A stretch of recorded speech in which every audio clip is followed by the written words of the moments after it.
बनाने की औकात नहीं है कि उनको बना देंगे। वो खुद में एक जो है ना दलितों और गरीबों के मसीहा है ना, उनको बनाने की जरूरत नहीं है। उन्होंने तो हमेशा से नीतीश जी पे कृपा की है और उन्होंने उनको बनाया अपना 4 विधायक दे करके। मान हानि का दर्द भी होना चाहिए ना। हमारे जो छवि है जीतन राम मांझी साहब का, उनके छवि को धूमिल किया गया है। नीतीश कुमार बनाए थे, लेकिन उस समय उनका कोई विकल्प नहीं है। जीतन राम मांझी को सोचे कि बुढ़ाक आदमी है, शेड्यूल कास्ट से बिलोंग करता है, जो हम कहेंगे वो बात सुनेगा।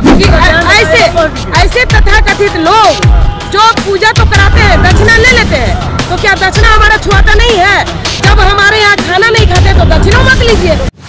बिहार विधानसभा का शीतकालीन सत्र चला और शीतकालीन सत्र में कई अहम मुद्दे पर चर्चा हो रही थी और चर्चा के दौरान जिस तरीके से जीतन राम मांझी को मौका दिया गया, विधानसभा अध्यक्ष के द्वारा मौका दिया गया था बोलने के लिए, लेकिन उसी दौरान जिस तरीके से नीतीश कुमार उन पर भड़क जाते हैं, तू तो मैं की बात करने लगते हैं, कई सवाल खड़े कर देते, कई आपत्तिजनक टिप्पणी करते, उसको लेकर के अब यानी जीतन राम मांझी की पार्टी आज इनकम टैक्स पहुँच गई है। उनके विरोध में लगातार कई दल के नेता यानी विपक्ष तो विरोध कर ही ना, लेकिन अब जीतन राम मांझी की पार्टी ने आज पुतला दहन किया। तमाम देखिए किस तरीके से हम तस्वीरें दिखा रहे हैं, किस तरीके से पुतला दहन किया गया है। तमाम जो नेता हैं उनके पार्टी के हम नेता जो है यहाँ पर पहुँचे हुए, हम एक एक करके तमाम नेताओं से बात करते हैं।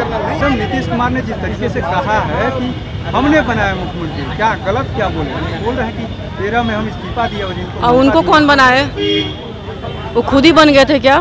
तो जनता बनाई थी, जनता बनाई थी, इसीलिए पलटी मार दिए थे बीजेपी में, इसीलिए उनको बीजेपी वाले ने बनाया था।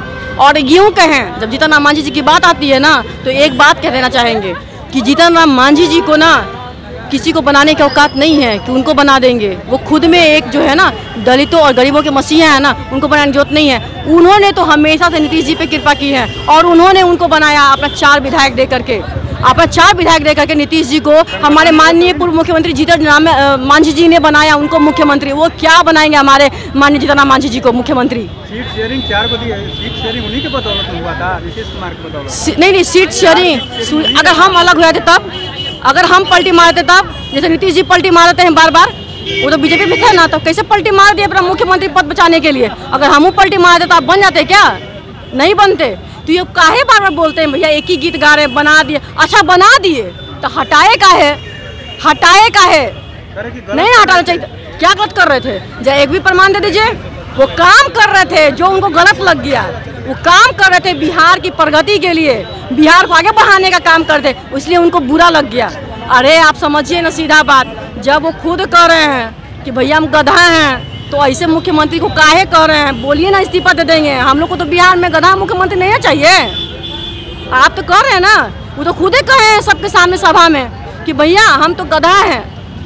और ऐसे कह रही है किसी का, आप किस काम के हैं? आपने तो पूरी दुनिया को बटोरने चला था कि भैया हम तो प्रधानमंत्री बन जाएंगे सबको लेके, लेकिन ऐसा हुआ ना कि आप ही को लताड़ पड़ गया। और ऐसा लताड़ पड़ा ना कि आप ही को इज्जत ही ना रह गई। जब बेंगलोर में बैठक हुआ था, याद है ना, तो ना तो बैनर पोस्टर में इनका कहीं फोटो दिखा, ना तो इनसे कोई राय मशवरा लिया गया। यहाँ तक इतनी बेइज्जती हुई कि इनको जो है प्रेस कॉन्फ्रेंस से मुंह छुपा के भागना पड़ गया। अब क्या आप सोचते हैं इसके आगे? और बाकी जो बचा खुचा जो बचा हुआ है ना, वो तो अपना पूरा कर ही लिए हैं गधा बोल करके।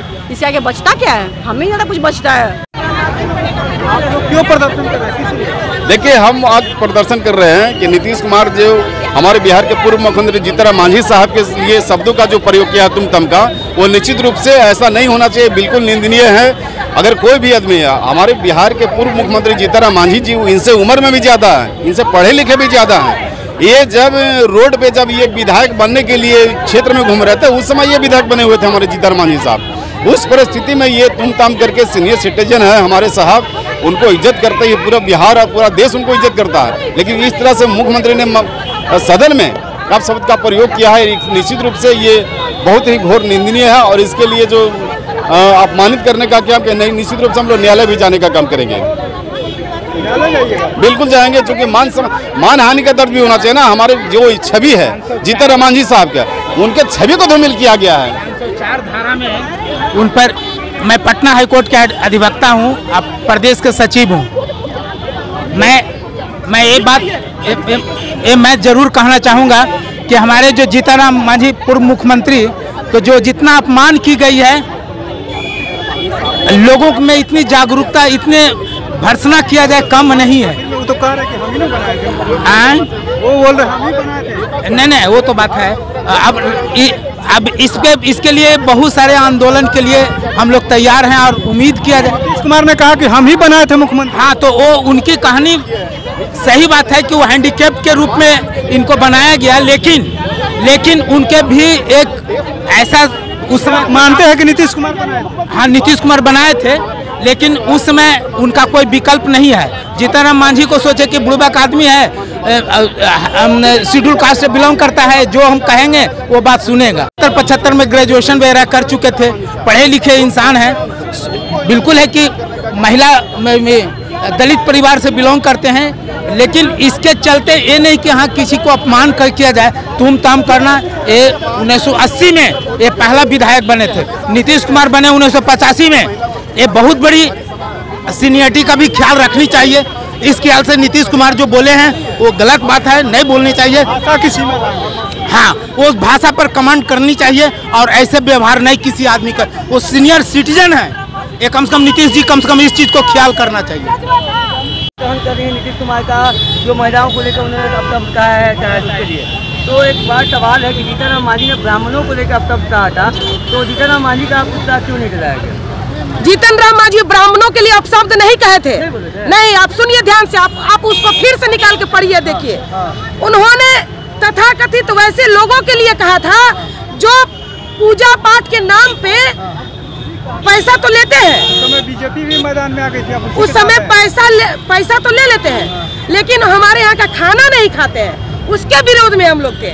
भाई पैसा नहीं छुआता है, खाना छुआ जाता है। खाना नहीं खाएगा तो आप उसको गाली दीजिएगा? गाली नहीं दिए थे, हम लोग कहे थे कि ऐसे तथाकथित लोग जो पूजा तो कराते हैं, दक्षिणा ले लेते हैं, तो क्या दक्षिणा हमारा छुआता नहीं है? जब हमारे यहाँ खाना नहीं खाते तो दक्षिणा मत लीजिए, ये कहना था हम लोग का। तो ये ब्राह्मणों को लेकर पूरा ब्राह्मण को बोल देते हैं। अरे हाँ भाई, उनको नहीं, उनको नहीं, जो पूजा पाठ कराते हैं उनको, हाँ, जो दक्षिणा लेते हैं तो दक्षिणा लीजिए, तो खाना भी खाइए, और खाना नहीं खाइए दलित का तो दक्षिणा भी मत लीजिए। लोग कहते अमित शाह के यहाँ गए थे जब मिलने के लिए, तो उस समय एक वीडियो वायरल हुआ था कि उनका जूता उतरवा दिया गया था। वो बोले कि वहाँ भी बीजेपी में जब गए थे मांझी जी तो उनका अपमान किया गया था। नहीं, ये सब बकवास है, ऐसा कुछ नहीं है, ऐसा कुछ नहीं है। ये विपक्षियों का काम था, ये विपक्षियों का काम था। जीतन राम मांझी ब्राह्मणों को लेकर कुछ बोलेंगे, पूजा कराने वाले को बोलेंगे तो सही है? आपको पता, सही बात नहीं। उन्होंने कहा कि हमारा पैसा नहीं छुआता है, हमारा खाना छुआता है। जो पुजारी पूजा कराते हैं, हाँ, उनका कहना है कि हमको दक्षिणा में पैसा दो, लेकिन तुम्हारा हम दाल भात नहीं खाएंगे, नहीं खाएंगे तो पैसा मत लो। तो आपने सुना किस तरीके से हम की तरफ से आज पुतला दहन किया जा रहा है नीतीश कुमार का। आपको बताते चले कि साफ साफ हम के तमाम जो नेता है, नेत्री, साफ साफ करी की ये जीतन राम मांझी को नहीं बोले, पूरे दलित समाज को अपमानित करने का नीतीश कुमार ने काम किया। लेकिन आपको बताते चले कि जिस दौरान नीतीश कुमार ने बातें कहा था, उस दौरान जो विधानसभा में बिल पेश किया गया था, जीतन राम मांझी को मौका दिया गया था।